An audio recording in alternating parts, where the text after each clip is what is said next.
एक एक बंदे का 10-10 हज़ार रुपया तुसीं लै रहे हो और 10-10 हज़ार की कॉस्ट डॉलरां च जाती है, मिलियंस च जाती है। मैं कभी भी कोई डील नहीं की किसी नाल भी, कोई पैसा नहीं जो मैं लिया आज तक। उन्होंने कितनी मदद की मसीहों की? जीरो। 5 लोगों को नहीं, 10 लोगों को नहीं, जीरो। 6 महीने बाद मैं अपनी कौम अगे पहले भी मैं इस गल का इकरार कर चुकिया, फिर मैं कहना वा कि तुसी लोग राइट्स हो, मैं गलत सा, मैनू जाना नहीं सी चाहिए।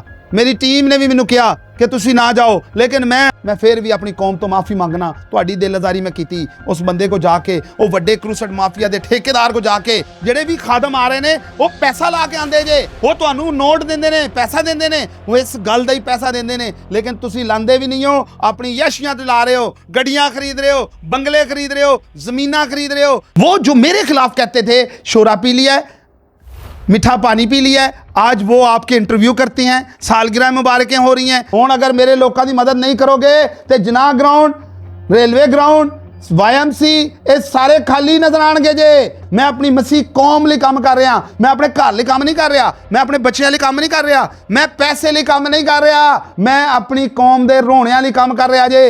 अज मैं दसना कि जमील नासर साहब ने भी ऐलान किया इस गल का। मसीहो, मैं विलियम पट्टी जो कि सूद दी लाने से काम कर रहा, अज मैं तुहानू वो गल दसन लगा जिदे तो मेरी दिलअज़ारी हुई है। मैं बहुत तकलीफ चो हाँ कि मैं इस काम नू लैके चलिया अपने मसीह लोगों लई।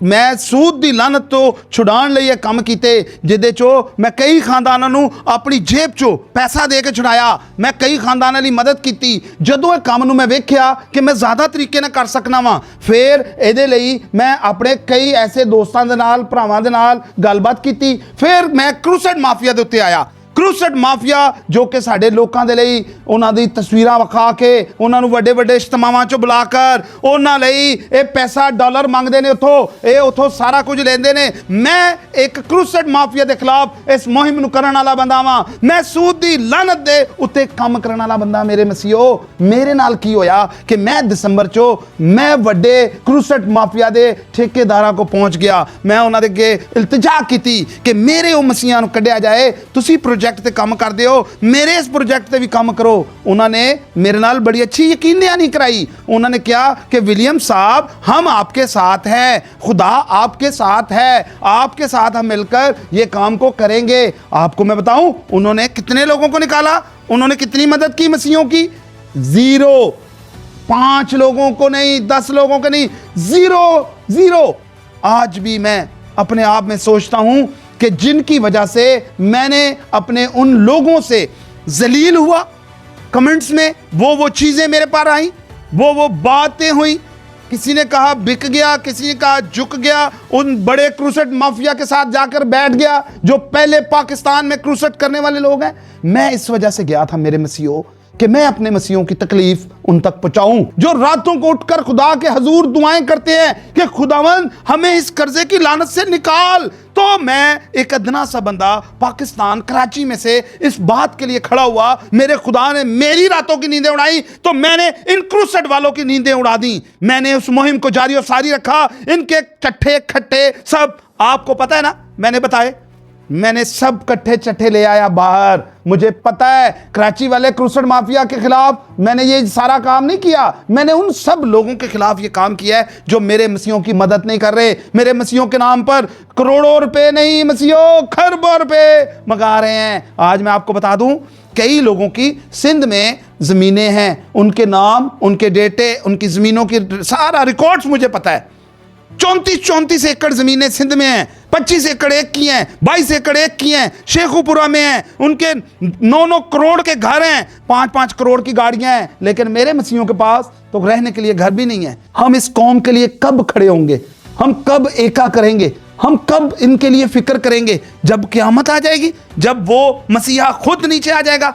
ये बात करते हैं मसीहो कि आप लोग आसमान के लिए सारा इकट्ठा करें, तो ये जमीन पर क्यों इकट्ठा कर रहे हैं?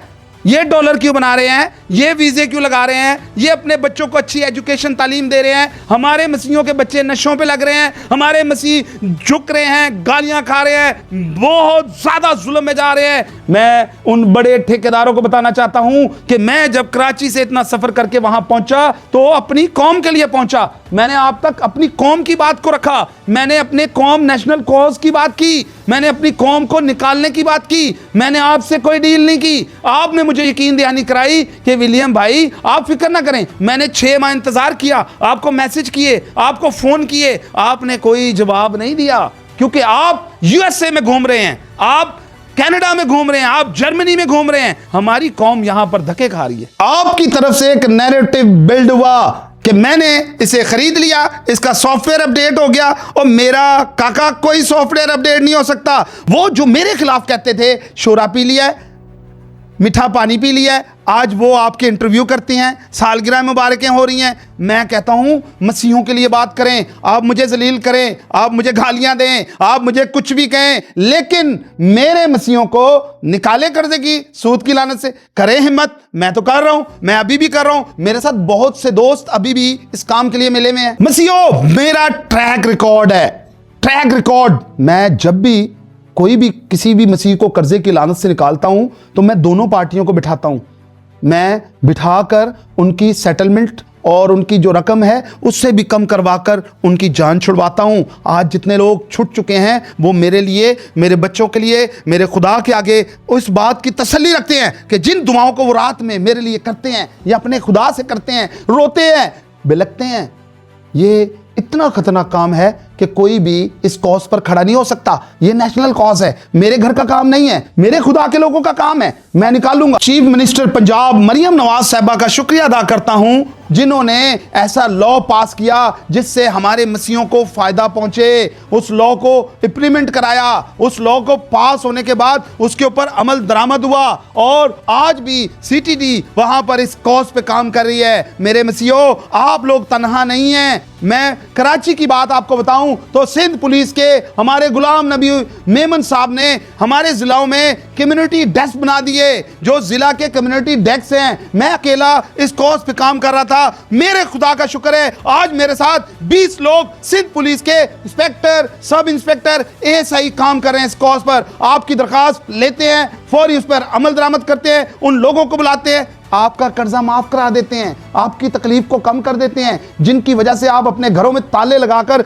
छुप जाते हैं, बाहर भाग जाते हैं। उसके बाद आपके घर में से सामान चोरी हो जाता है, आपका घर जब्त किया जाता है, बच्चों को डराया जाता है। ये सब चीजों के लिए मैं शुक्रिया अदा करता हूं उन बड़े ओहदेदारान का। जब वो कर रहे हैं तो तुम क्यों नहीं मेरे लोगों के लिए हाथ बढ़ाते? आप क्यों नहीं करते? आप लोगों को ऐसी कौन सी बीमारी पड़ गई है कि काम नहीं करना? सबने एका कर लिया है, सबने एका कर लिया है कि मेरा कोई काम नहीं है, मेरी जात का काम नहीं है। उस खेत के अंदर मैं काम कर रहा हूं, खेत बहुत बड़ा है, काम करने वाले थोड़े हैं। हुण वो टाइम नहीं जे रहा कि जेड़ा साडी कौम उल्लू बन जाती सी, साडी कौम नूं खिच तरू के गड्डियां च पा के पोस्टर वहा के लै जांदे सो। उन्हां नूं पता लग गया एक एक बंदे दा 10-10 हज़ार रुपया तुसीं लै रहे हो और 10-10 हज़ार की कॉस्ट डॉलरां च जाती है, मिलियंस च जाती है। क्यों एक्सपोज हो रहे हो? क्यों एक्सपोज हो रहे हो? उतों लैके खा जाते हो, कौम ते लांदे नहीं हो, कौम का काम नहीं करते।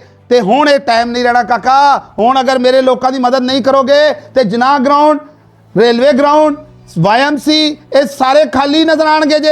ये वीडियो मेरे सोशल मीडिया के लोग जेड़े मैनू प्यार करते हैं, जेड़े इस गल नूं जानते हैं कि मैं नैशनल कॉज से काम कर रहा, मैं अपनी मसीह कौम लिए काम कर रहा, मैं अपने घर लिए काम नहीं कर रहा, मैं अपने बच्चों लिए काम नहीं कर रहा, मैं पैसे लिए काम नहीं कर रहा, मैं अपनी कौम के रोणियां लिए काम कर रहा जे। यह हुण तुहानूं नजर आएगी, तुहानूं ये गल्लां नजर आउणगियां। अज मैं दसना कि जमील नासर साहब ने भी ऐलान किया इस गल का। उन्हें कहा है कि मेरे खुदा तो वड्डा कोई मौजदे करने वाला नहीं है। पाकिस्तान चो जेड़े तुसीं ये लोकां नूं बुलाण रहे हो, जेड़े भी खादम आ रहे ने, वो पैसा ला के आंदे जे, वो तुहानूं नोट देंदे ने, पैसा देंदे ने, वो इस गल दा ही पैसा देंदे ने, लेकिन तुसीं लांदे भी नहीं हो। अपनी यशियां ते ला रहे हो, गड्डियां खरीद रहे हो, बंगले खरीद रहे हो, जमीनां खरीद रहे हो, लेकिन कौम जीरो ते चली गई है, कौम दा मयार जीरो ते चला गया है। तालीम नहीं है अज साडे बच्चियां को। मैनूं अफसोस होया है अज 6 महीने बाद मैं अपनी कौम अगे, पहले भी मैं इस गल का इकरार कर चुकिया, फिर मैं कहना वा कि तुसी लोग राइट्स हो, मैं गलत सा, मैनू जाना नहीं सी चाहिए। मेरी टीम ने भी मैनू कहा कि तुसी ना जाओ, लेकिन मैं खुदा दे नाल गल कीती कि तेरा बंदा, तेरा खादम है, मैं जावां, इस कौम लिए काम करेगा कि नहीं।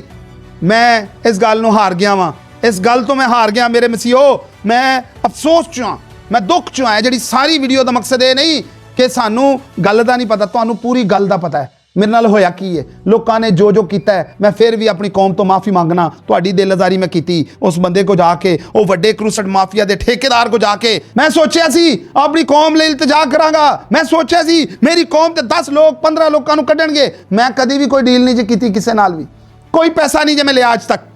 ਕੋਈ ਕਹਿੰਦਾ ਹੈ ਤੇ ਆਜੇ ਸਾਹਮਣੇ, ਖੁਦਾ ਨੂੰ ਹਾਜ਼ਰ ਨਾਜ਼ਰ ਜਾਣ ਕੇ ਮੈਂ ਦੱਸਣਾ ਵਾ, ਮੈਂ ਆਪਣੇ ਲੋਕਾਂ ਦੇ ਲਈ ਅੱਜ ਵੀ ਕੰਮ ਕਰ ਰਿਹਾ, ਕਰਾਂਗਾ, ਵੀਡੀਓ ਪਾਵਾਂਗਾ, ਪੂਰਾ ਦੱਸਾਂਗਾ। ਮੇਰੀ ਕੌਮ ਫਸੀ ਏ, ਇਹਨਾਂ ਨੂੰ ਖੁਦਾ ਨੇ ਕੱਢਣਾ ਹੈ, ਇਹਨਾਂ ਦੀਆਂ ਦੁਆਵਾਂ ਦਾ ਬਦਲਾ ਖੁਦਾ ਨੇ ਦੇਣਾ ਹੈ। ਕੋਈ ਨਾ ਕੋਈ ਮੇਰੀ ਤਰ੍ਹਾਂ ਮੂਸਾ ਖਲੋਏਗਾ, ਮੇਰੇ ਨਾਲ ਖਲੋਏਗਾ ਔਰ ਇਸ ਕੌਮ ਦੇ ਕਰਜ਼ਿਆਂ ਨੂੰ ਲਾਉਣ 'ਚ ਮਦਦ ਕਰੇਗਾ। ਪਾਕਿਸਤਾਨ ਜ਼ਿੰਦਾਬਾਦ, ਪਾਕਿਸਤਾਨ ਪਾਇੰਦਾਬਾਦ।